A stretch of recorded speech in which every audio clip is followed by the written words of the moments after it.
Hello and welcome to the Ending Body Burnout Show. We are your hosts, Chris and Philly, co-founders of a multi-award-winning functional medicine practice, serving busy people with energy, mood, and gut issues. While busyness, addictive doing, people-pleasing, and perfectionism might be the norm, it's not normal, and it's a major contributor to health issues. Our goal with this show is to give you a holistic root cause approach to healing your body so that you don't have to continue doctor or diet hopping or popping a gazillion supplements hoping something might stick. So get ready to heal your body, get your spark back, deeply connect with yourself, and step into the life of your dreams. Let's dive in.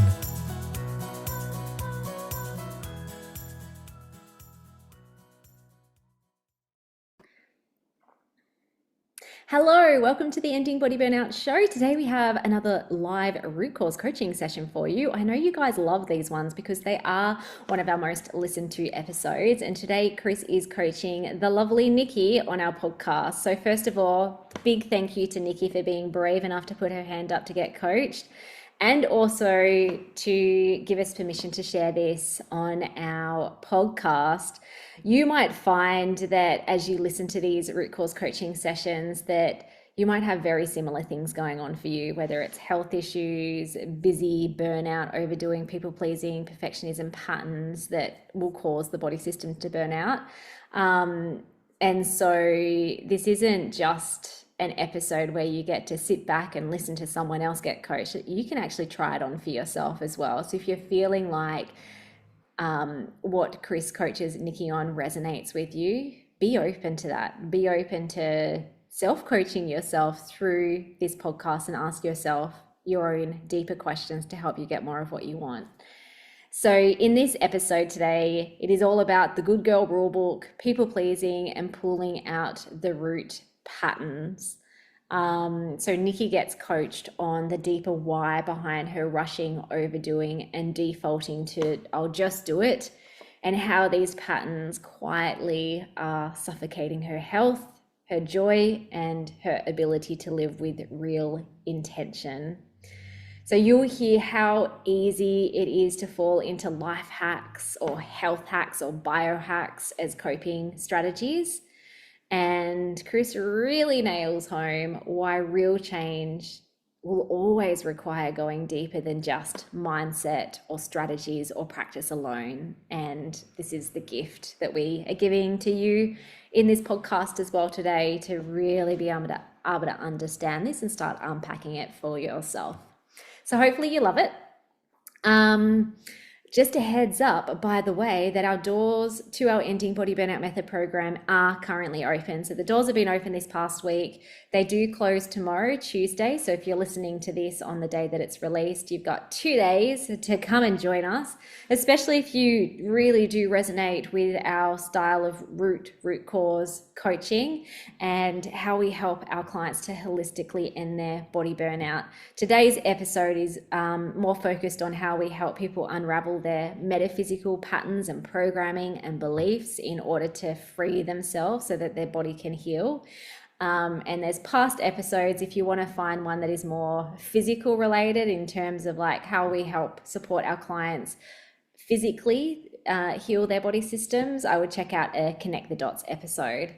But essentially, we're working holistically on both the body and the mind with our clients inside our method. It is the most beautiful program. I am so proud of the work that we do inside the program. It is essentially 10 years of my own study in natural therapies and my own personal journey to get to the root cause of my own health issues, which did span over 10 years. And I would love to speed that up for you and take you through the process in 6 months. Like, how amazing would it be if in 6 months' time you are feeling awesome and are free of your health issues? Also, too, if you want to have a free live coaching experience, tonight we're holding a workshop called It's a New Life for Me, which is all around breaking through or identifying the blocks that are currently preventing you from healing or moving forward in your healing journey.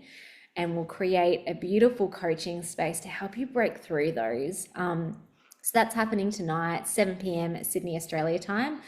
Of course, if you're listening to this on the day that the podcast is dropped, it's happening tonight. If you're listening to it tomorrow, you do have free access to that workshop. And if you're listening to this in 6 months' time or 6 years' time, sorry, we have finished the workshop, but there'll be new, more free stuff, I'm sure, if you check out the show notes in more recent episodes. All right, anyway, let's dive into today's podcast. Welcome everybody to this episode of the Ending Body Burnout Show. I have with me today Nikki, and Nikki, welcome. Thanks so much for joining me today. Thank you, Chris. Yeah, it's great to be here. So you've been in our space, in our world for a little bit. What have you read, done, participated in, learned so far, and how long have you known Philly and I? Gosh, yeah, probably I guess a bit over a year or something. I think I've been following you guys, and I have listened to some of the podcast episodes, watched some of the videos as part of the free reset, and I did a call with Philly as well, a connecting the dots call with Philly to look up maybe some of the physical symptom side of things. And that was why I was interested in coming on and chatting to you about more of the, I guess, the metaphysical side of things perhaps as well. Cool. Ties into everything else. Yeah, awesome. And so I've got your notes just next to me off my screen. But I've read them, and now I'm going to hide them. So I'm like an empty slate. I don't really remember what I wrote anyway, because I feel like I did it such a long time ago. So perfect. That's even better, because I like to kind of have an understanding, know where I want to head, in general, but then just kind of close my eyes and just be blank slate. So we're led by the urgencies, or by the compulsions, or by the necessary, by the needed, by the important. You know, like there's something that's coming up. Yeah, something will come up. Yeah. Yeah. So what's coming up for you today, and what would you like help with today? How can I serve you? Yeah, that's a big question. I think from listening to your work and thinking about like how far back certain behaviors or habits go, and looking at things that maybe that I'm doing that are maybe not serving me anymore, or the reason, I guess it's trying to understand like how important it is to really go back and understand why I do certain things, or is it better just to kind of try to do a bit of work in terms of mindset, resetting my mindset and reframing things to try and move forward. Does that kind of make sense? Like, do I really need to go back and dig up the past to be able to move forward, or can I just kind of work on, this is how I feel like I'm reacting or behaving now, and what don't I like, and where would I like to be? Yeah, cool. I love it. I was about to ask you where you are, but you don't have to answer that. But in Tassie, where I am, my sister-in-law and I were looking through my garden. We had our family over for dinner last night, and we were talking about grass, and in particular twitch grass. Like this, I didn't even know it was called twitch grass, but it's like, I call it spider grass. I heard someone say that, and this grass just gets into everything. It goes everywhere, and it comes up through the bottom of our raised garden beds, and so you're planting these crops and you think it's like tomato or carrots or something coming up, but then after a couple of days you realize, oh, it's this grass. It's twitch grass. And then I'm planting some sunflowers against my fence, and I've done this last year, and this year I'm just like, man, it looks like the only type of grass that's growing really well isn't my nice pretty grass that's nice to play on and kids enjoy. It's this twitch grass, and it's everywhere, and it's really suffocating my orchard trees and blah, blah, blah, blah, blah. It's making the fruit not grow the way I intentionally want it to grow. And it's sucking the life out of my plants that I want.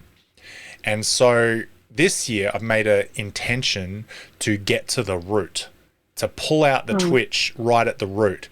And I have dug some big holes in my backyard. It's like when you go to the beach and get rid of it. Yeah. And I've dug some big holes, kind of like when you go to the beach and you dig a sandcastle with your friends. I don't know if you do that, but I've dug a big hole, and that's what my backyard has looked like over the last week or two. And I'm proud to say I've gotten to the root of it, and it's so satisfying to get down there and you realize, oh man, no wonder it keeps coming back. It's because it's 2 feet under the ground. And it's just crazy. Like it if I didn't do this hard work, it would just keep coming up. Just like unresourceful patterns, if you don't get to the root, it just keeps coming up. And as we get into our late 20s, early 30s, and then into our 40s, the digging required is like twitch grass. We gotta go deep, in my experience.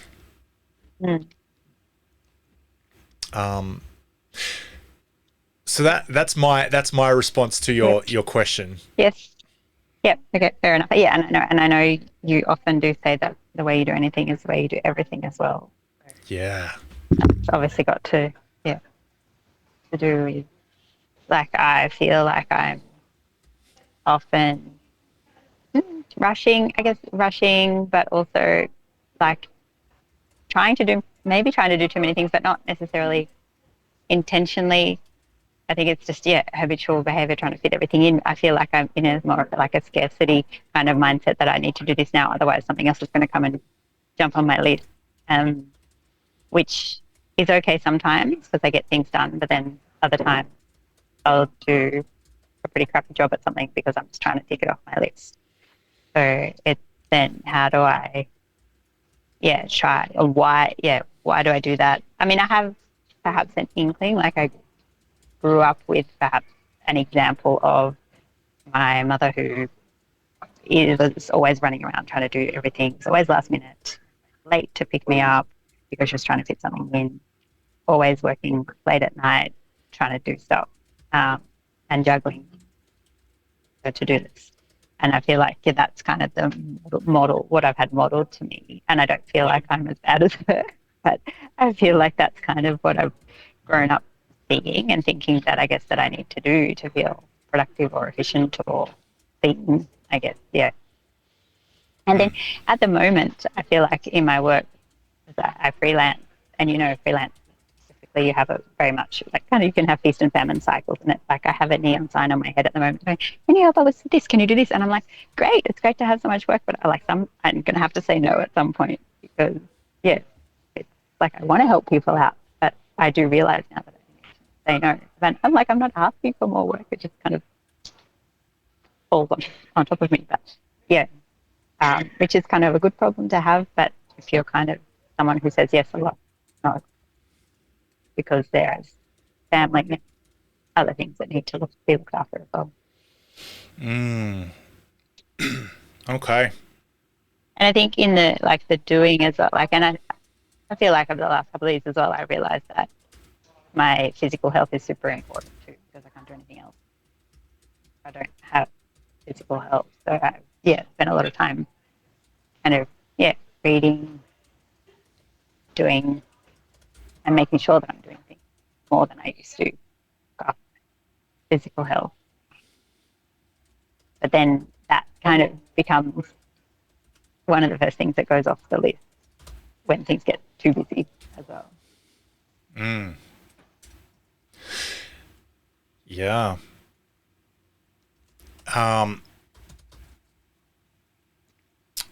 it's like the cherry on the cake kind of thing. It's the your glass is already full. Even you've got all the rocks in there, or you've got the water in there, and then you try and put these rocks in, these important things. You're trying to make a priority, and it just all overflows, and so you just stop. You want your physical health to be a priority, but your glass is already full. You're just into overflow. Is that what you're saying? Yeah, sometimes.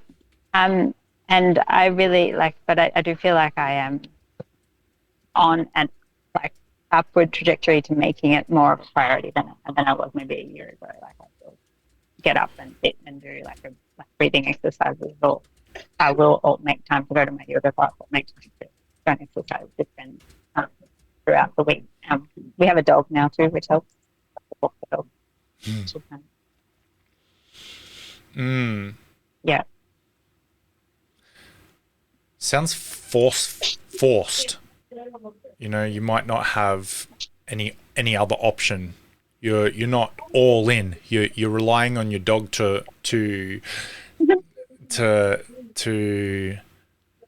I could be wrong, but you're relying on your dog to get you out the door, kind of thing. Or if you don't go walk the dog, then no one else is going to walk it, and that guilt or something like that kind of. There's part of that. Yeah. I think because it's still relatively new. It's only since he'll only since last April, so he'll be nearly 1. Because I feel responsible as well. If nobody else is going to take him out, then I do need to do it. And then my husband was sick for a few weeks right there, and I was I had to take the dog every day because he was unwell. I think it depends on the day. Some days I feel like I do look at it through the lens of, yes, it's good to get outside without my phone, to go for a walk and and then other days, maybe if I've had more of a crappy sleep or I'm not feeling so energetic, I need to, the dog needs to be taken out. But I was also hoping to finish this other thing. I think my mental flexibility, in that sense of, I've been working on it. I think maybe a year ago I would have gotten stuck in my head and said, no, I need to finish this thing right now. And get really frustrated if I don't, if I have to take out the dog, for example. But it's still there. I need to that. I guess is my personality is that I need to do the things that need to be done, kind of thing like that. And sometimes, or I don't get resentful. I think there's a space there. There could be space for going, why can't you take the dog out to someone else in the family? I don't think I've gone into that kind of mindset, but sometimes I need to take them out. So if I'm hearing you correctly, you actually probably disagree with yourself a little bit, perhaps a part of you anyway. You said, I don't get resentful, and then you said, but it would be nice. So that's kind of someday, especially I guess especially just because we've been in a period of 3 weeks now where my husband's actually been quite sick and had to do it every day. Whereas, true, I could reframe that and be I get to take the dog out. It's and you say am I forcing myself to have a positive attitude towards it? Do I don't I'm just to reflect what you're saying back. So you said the word I don't get resentful. It'd be interesting to watch the recording exactly what you said. I don't get resentful, but blah, blah, blah, blah, blah, blah, blah, and so in other words, I don't know if you've heard this one before. When someone says but, you get to delete what they said before and listen to what they said after. Because what comes out of the but is the crap that you need to look at, literally. So if we have a look at what you said after the but, you said, I do actually wish that they would do something. I can't remember exactly the words. I stopped writing it down and I listened. I can't remember exactly what I said. I think I said, but it would be easy to get resentful. It'd be easy or to it would get be resentful. nice maybe to like, yeah, it would be nice if someone else would do it more regularly. Would be nice, yeah. But then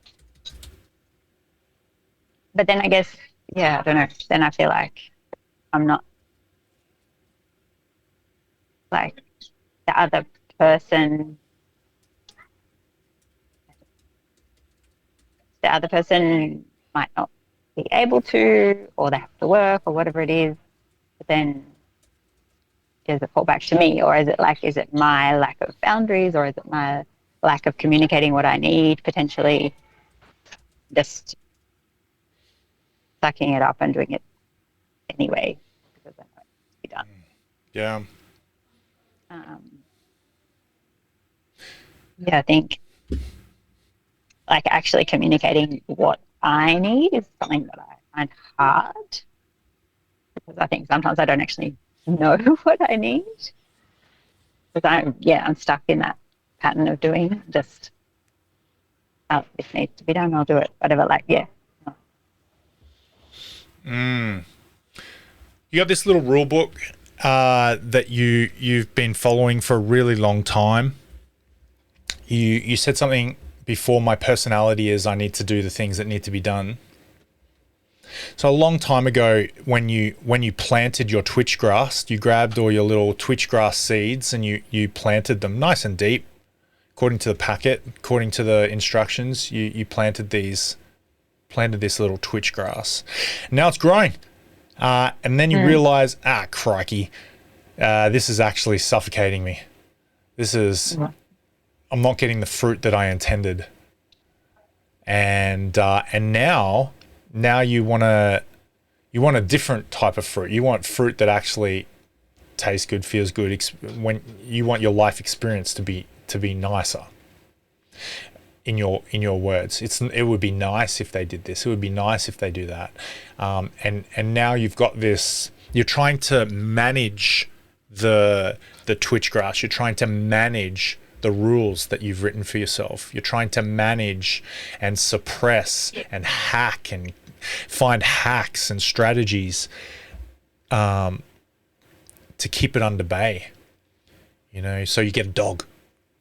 So that was not my idea. So you suppress. You don't want to go off your handle and be the type of mum or wife or whatever to behave in certain ways. So you suck it up, or you hold it down, and you tick along, get stuff done, do this, do that, fill your to-do list, get the job done. But the twitch grass is still there, still suffocating you, and the fruit is displeasure, frustration,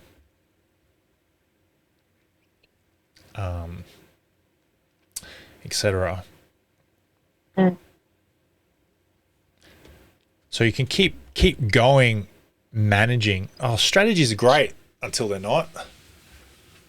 Life hacks are great until they're not.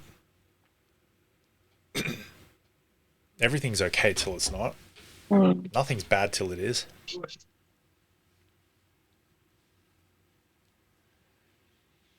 Yeah.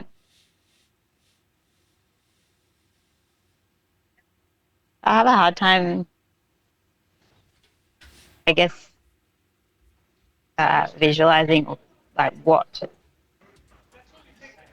it would look like if it was to change, I guess, because you're so stuck in ways that you do things, and obviously your brain like defaults to it because it's the easiest thing for it to do.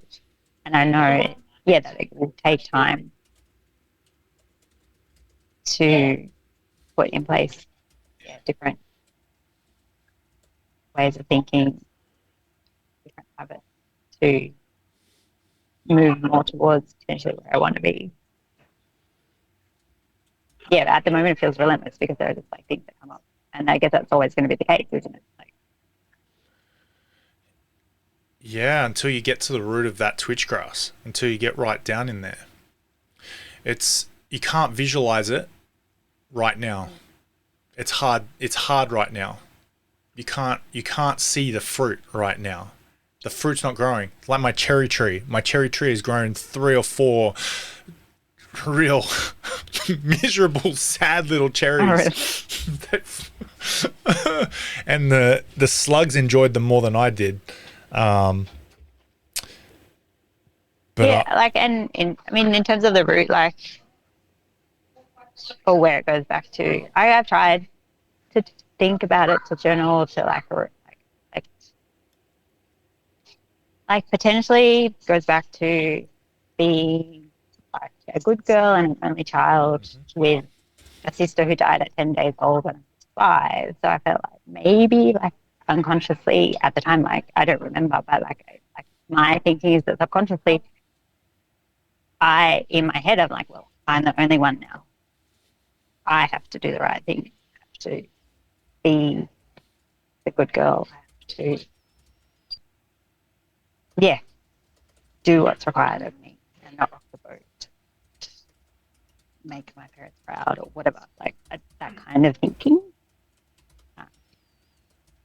yeah, so that's still the superficial. So, Yeah. can I so my little gold detector is going beep beep beep beep beep beep beep. Can we dig? Yep. Is that okay? Oh. Okay. Yep.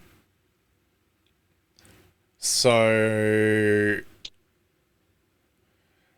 you have to do the right thing. Got to do what's right of me. Got to make my parents proud.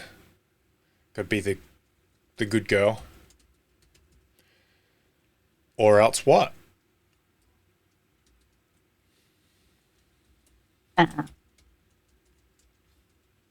I'll make them disappointed, or I'll disappoint myself. What was that last thing you said? I'll disappoint myself. You would disappoint yourself. Yeah.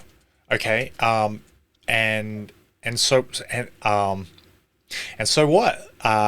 So not everybody has a problem with disappointing someone. So, but this is a Nikki issue here.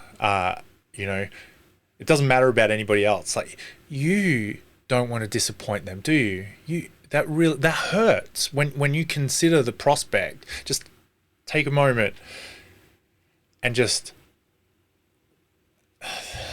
allow yourself to think of the prospect of disappointing someone, especially someone that you love and that you care for, that means a lot to you. Yeah. Yeah, I think because then, like, if I do something that potentially going to disappoint someone, then I think then I get that sense of I'm not good enough.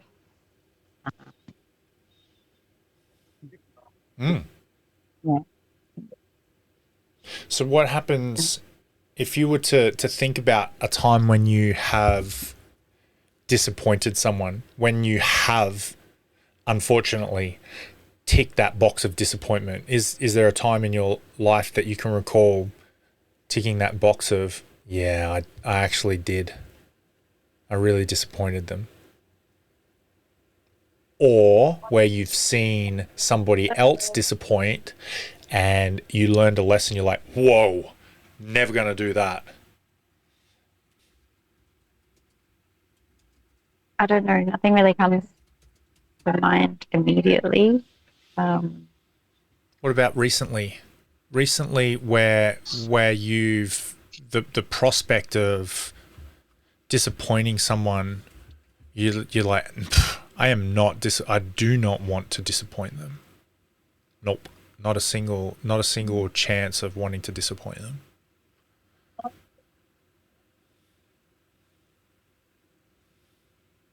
Maybe like a little bit in terms of a couple of the projects that I'm working on at the moment. I really want to do a good job.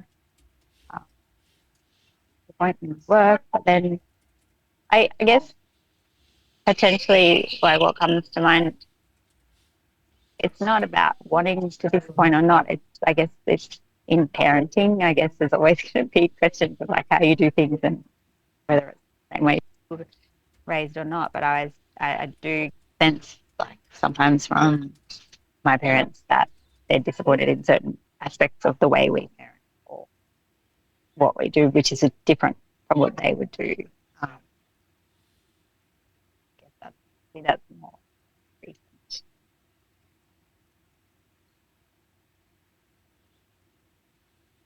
Yeah.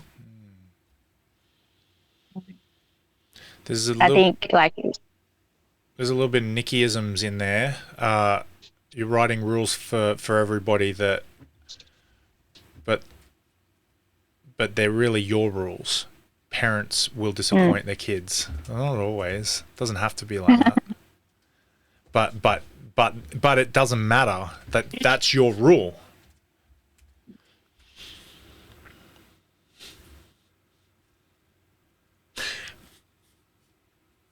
You can't change a behavior now with the same thinking, the same believing that you've got. You can't have a fruit that is different to the tree. You can't change what you get now. The output now can't change unless you fix the program. You can't output, I don't know, iPhones if you've got a box factory. You know, you're just not going to get a different output if you don't change the whole production line before it. You've got rules for yourself, and they're probably similar to billions, maybe even trillions of other people, but it doesn't matter. They're your rules too. You're not going to change your output if you don't change your rules and your programs. That's the twitch grass. Your twitch grass is your programming.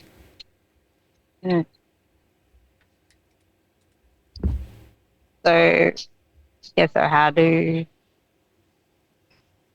you change the thinking or Yeah.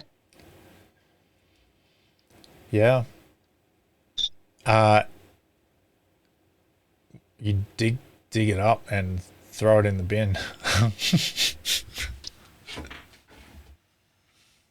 Yeah, which I mean, understand then what you're saying, because obviously you're saying you have a lot of your twitch grass in your garden. It took you a while to dig it up. It's obviously not like it's taking me a while. I'll change my thinking, but from today, like if I start changing my thinking today, it'll be better by tomorrow. I think that's what I find also difficult to get my head around, is that like the process of rewiring. I think like I've maybe like like a little way into the process, but then I guess you don't think it's working, but actually have to persevere to see the fruit change. Can you say that again? I just cut out a little bit. Feel like I kind of understand the process of rewiring, but feel like it is over several stages, that in that first little bit you feel like potentially maybe you're not making much progress, but you need to persevere because obviously the brain is going to go back to the easiest pathway, and for it to change and create new roads. Yeah. Like my I wish I could show you my backyard right now. I've got a lot of twitch grass out, and I've only done about 4 meters of like a 50 centimeter by 4 meter strip against my fence of twitch grass removal, and I filled up 3 wheelie bins. Wow. That's crazy. That's a lot of stuff. So I'll tell you what's really easy. What's really easy is not worrying about the darn thing and just going on and doing something else. I don't know. This might be unnecessary, but next week, we open our doors to new clients coming in. I don't know when this podcast is coming out, so it's February the 4th, and it's 11 o'clock right now. That's cool. And what was I saying? There's a few things for me to do. I've got a bit on my to-do list. But that Twitch grass is right there. Yes, the doors are opening next week, but the seasons are changing. It's February now, and I want to get my stuff in before it turns into March. And so the Twitch grass, I could get the Twitch grass, but it's launch, its doors open. And so there's a little bit of pressure. My wife would love me to just do this and do that, and there's expectations and things. So I'm just doing the essentials, ticking along, making sure the essential stuff happens. And then in amongst that, I'm getting that Twitch grass. And it's taking as long as it takes. There's no other way to get it out other than dig it up. But I've got life, and life happens. There's some other things that are really important to me. And if that Twitch grass takes until November to get out, then it takes until November to get out. Life happens. The Twitch grass is still there. The root is still there. And it takes as long as it takes to get out. The process is the same. The duration depends on, the intensity and the focus and the priority and blah, blah, blah.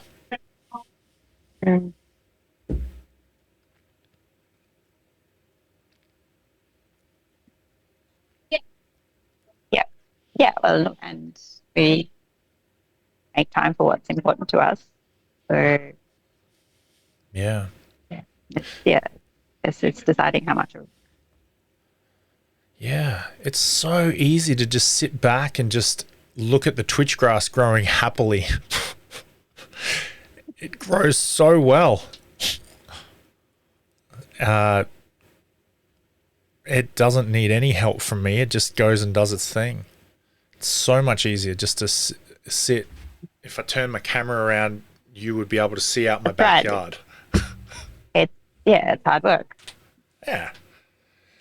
That is a reason that stops many people from doing it, is because it's going to take effort, but you're already stretched. You're already juggling the things. And if I'm going to undermine my life while my life is already shaky, that's kind of a scary prospect. It's risky.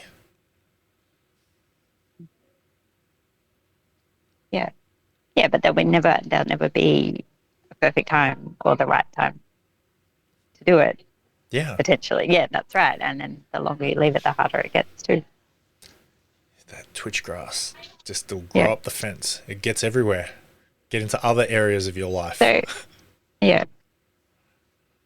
So, I mean, practically, in terms of what does that look like? Does that mean setting aside a certain amount of time every day to do that work and to do the journaling, to do the setting the intentions, to how you want to be, where you are now, the person you want to be, the way you want to be.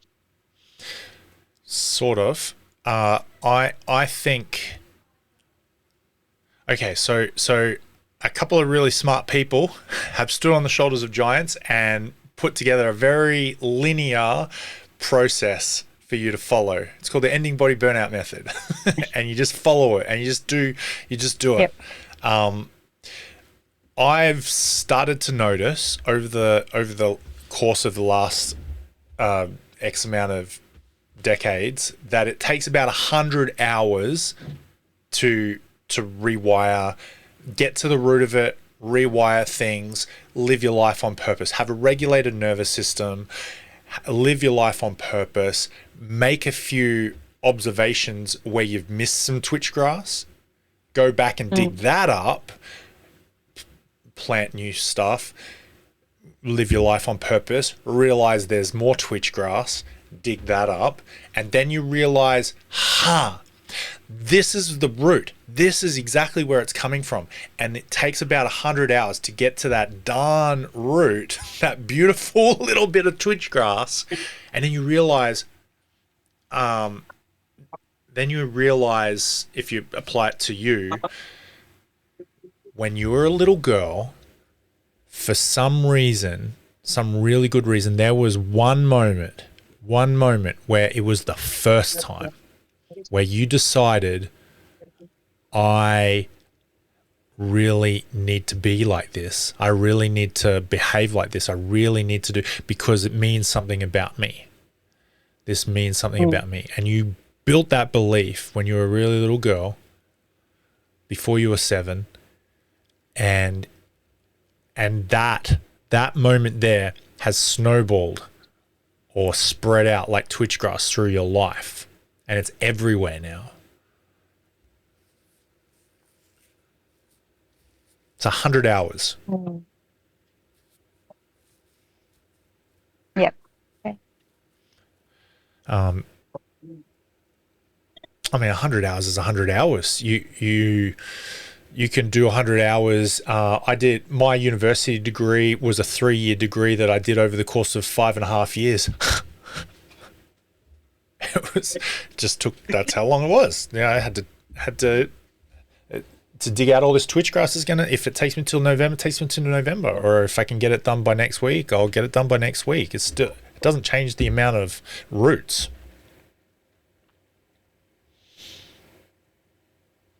What do you reckon?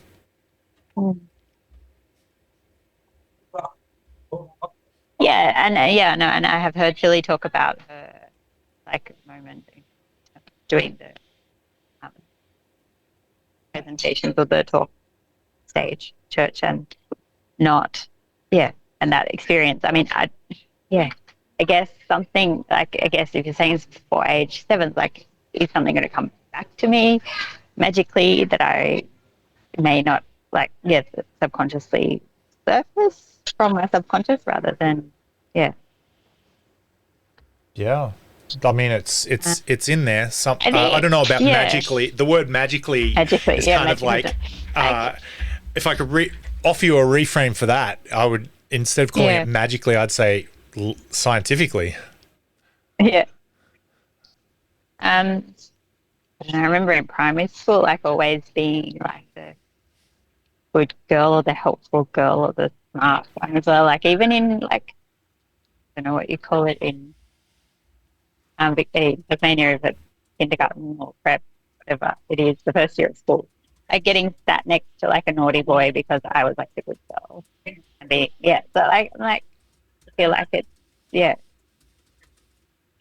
almost conditioned, that why did I I'm like that, like potentially that external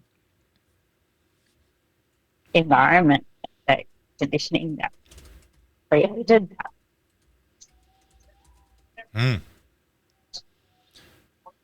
Yeah. Okay, try this one then.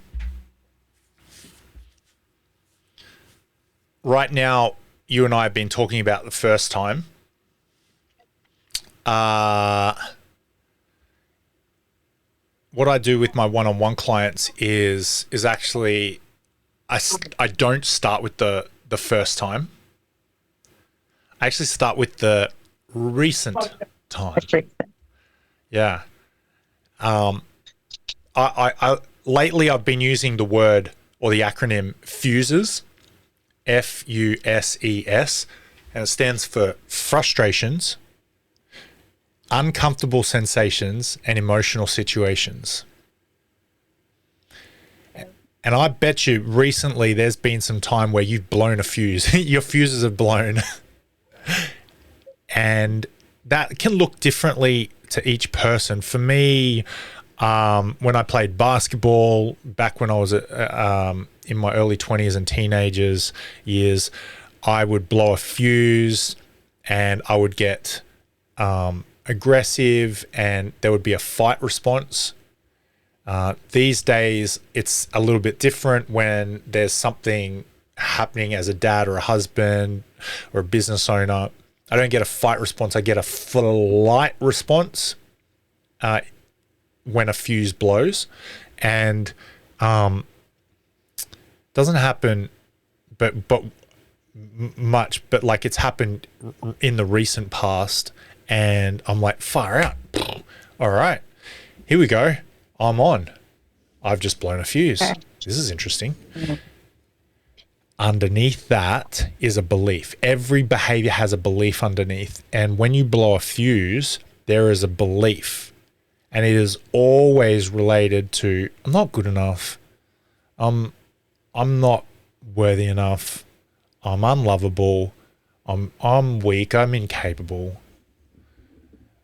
And you have talked about today themes around disappointment, good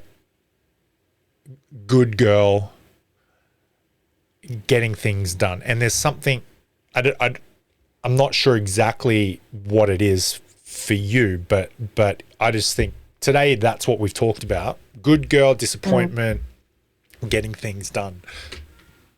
And that's your theme. And there's some sort of moment where your fuses blow. You'll tap into fight, flight, freeze, fawn. Probably fawn. Fawning is where you do things for others. You roll over. You kind of bow your head. Good girl. Sacrifice yourself. That sort of thing. So yeah, you get that. You'll be in that sort of event or experience, and there it will be a reason your fuses blow. It'll be a belief about yourself. I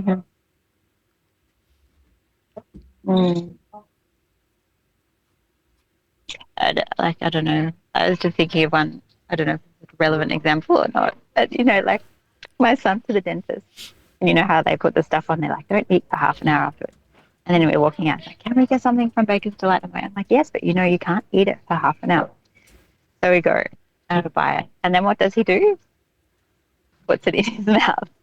I'm like, dude, I just told you can't eat for half an hour.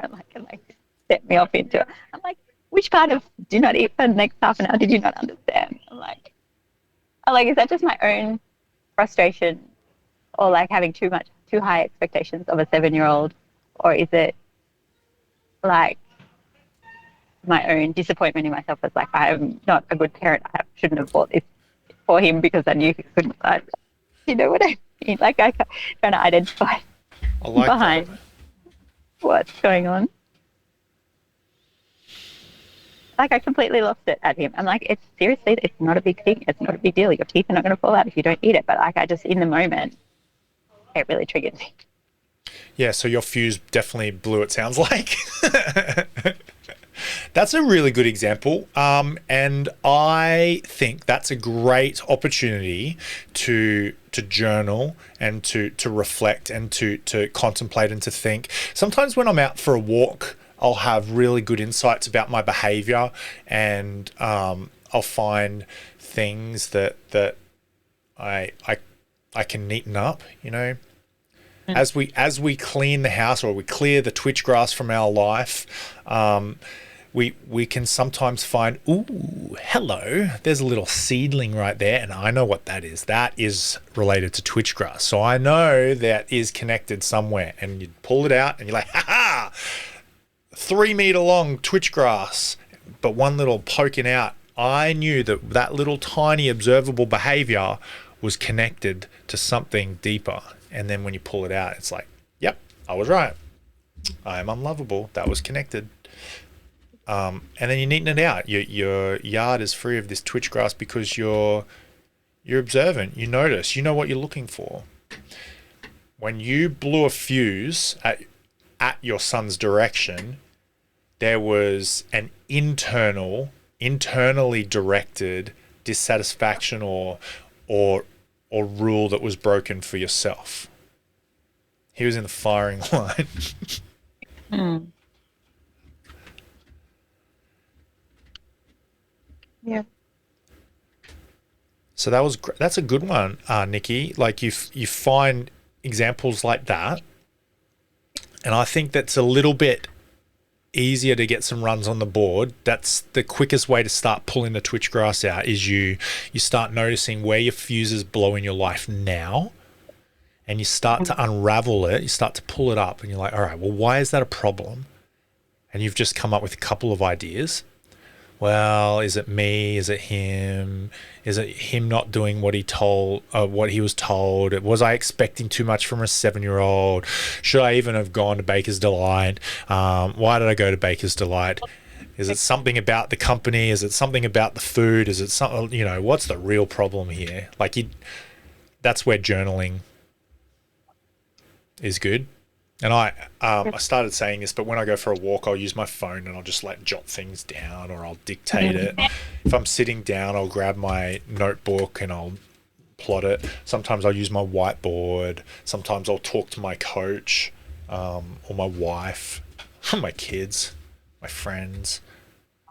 But you got to dig to get it out. You got to dig and look underneath.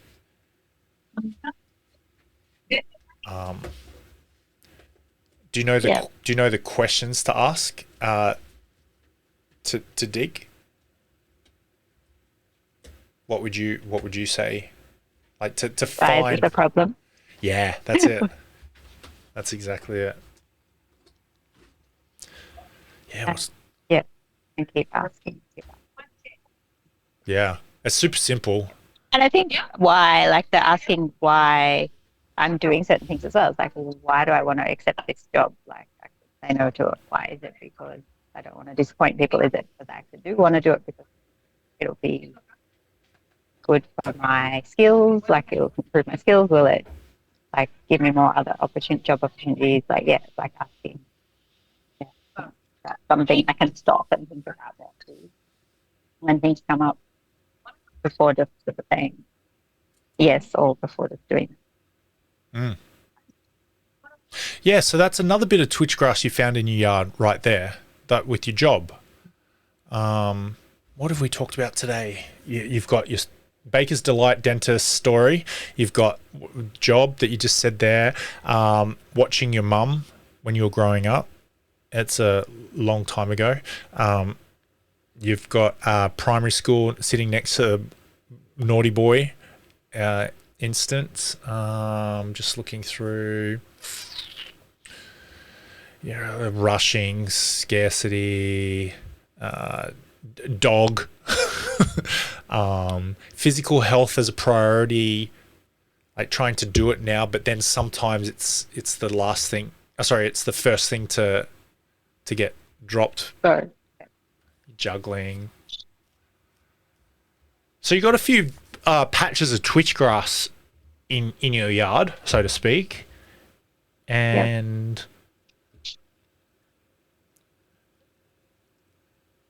here's the thing: you don't have to dig it up. It can.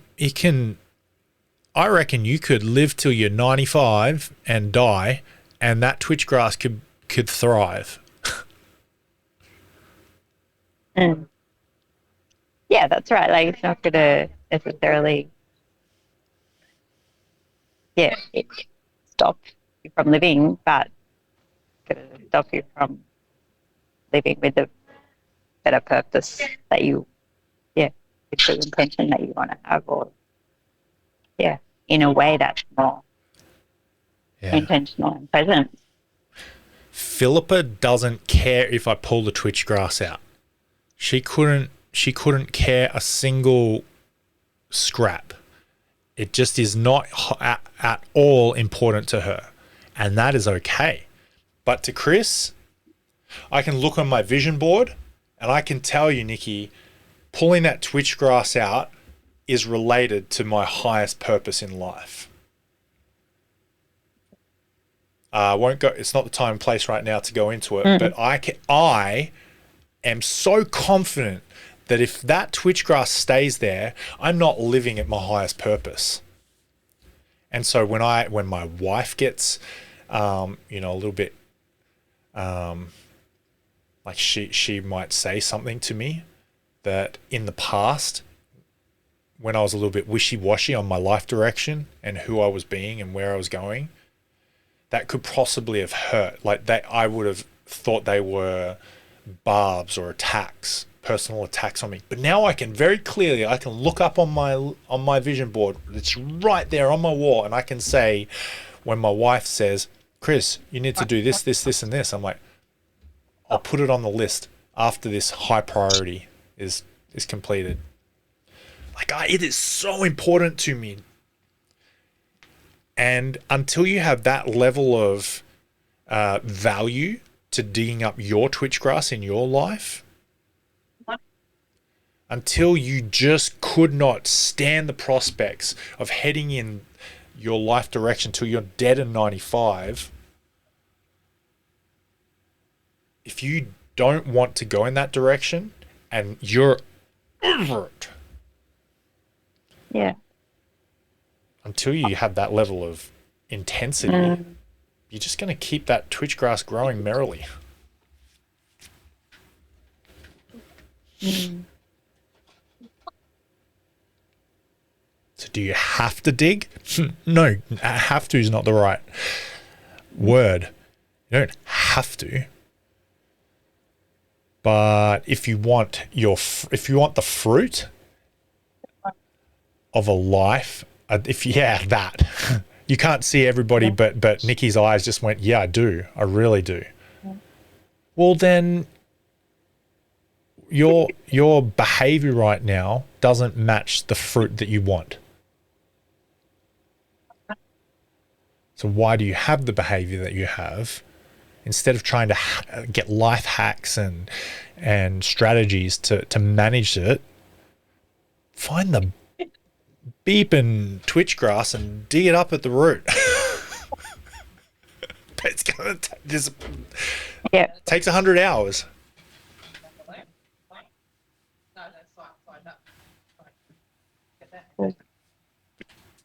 Thank you. Yeah. No worries.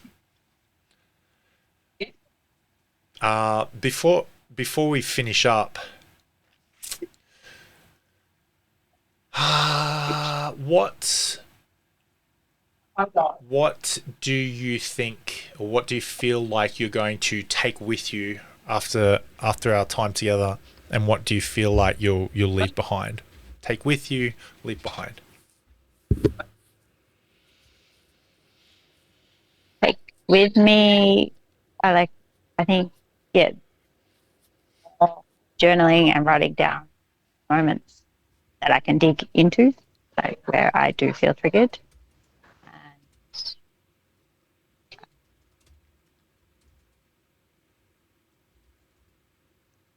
And something that I'll leave behind.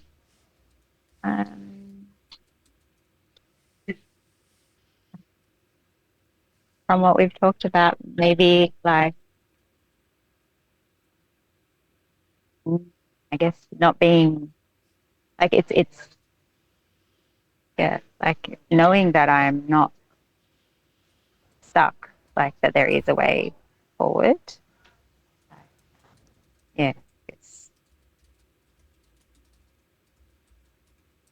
and I think, I don't know, like the topic, but also acknowledging how far the things that I can think, because I freelance, like, work in a team. Like, I was listening to another presentation, this is a whole different topic anyway, but on burnout, but for freelancers, because you're not in a corporate environment. You don't have an HR manager saying, "Oh, you seem a bit flat, how are you going?" Like that, it's a completely different environment that freelancers work in, and how they deal with maybe the shame of not being able to do everything. Yeah, so I think it's creating and having people around you as well that encourage you, and that give yourself, acknowledge as well that you've taken steps and you are moving forward. I think so.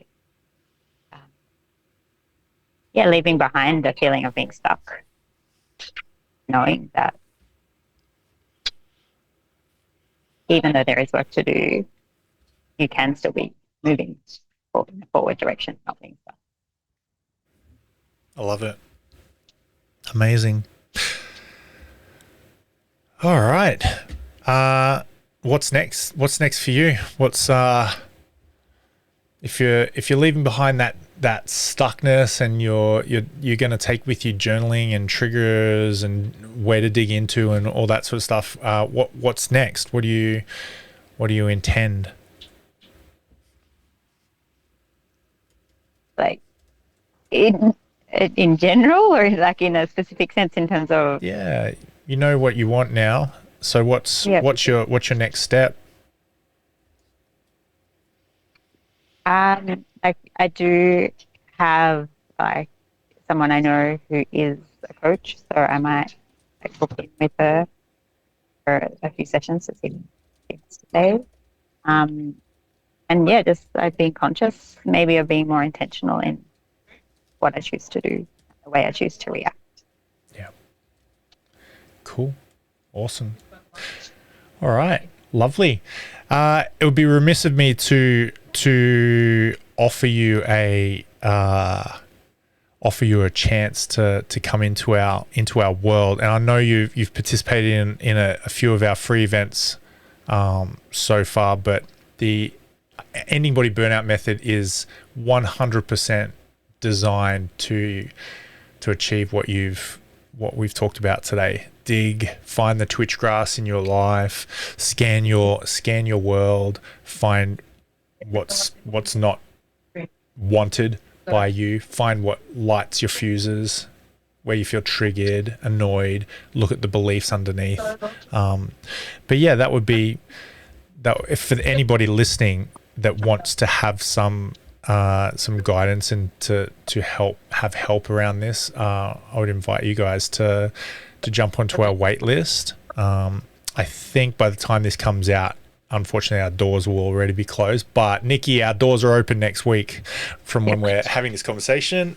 It'd be cool to keep this going, but only if you want to. So that'd be cool.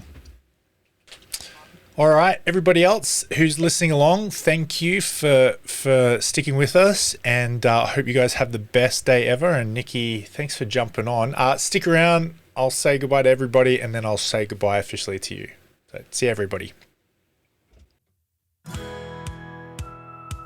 Thank you so much for listening. We so appreciate you. If you'd like to give us extra smiles, drop us a review and spread the love by sharing this episode. You can also rate your own state of burnout and the root cause contributors by taking our Ending Body Burnout assessment on our website. And if you're interested in learning about our group or one-on-one Ending Body Burnout programs, shoot us a DM via Instagram or Facebook. Have the best day ever.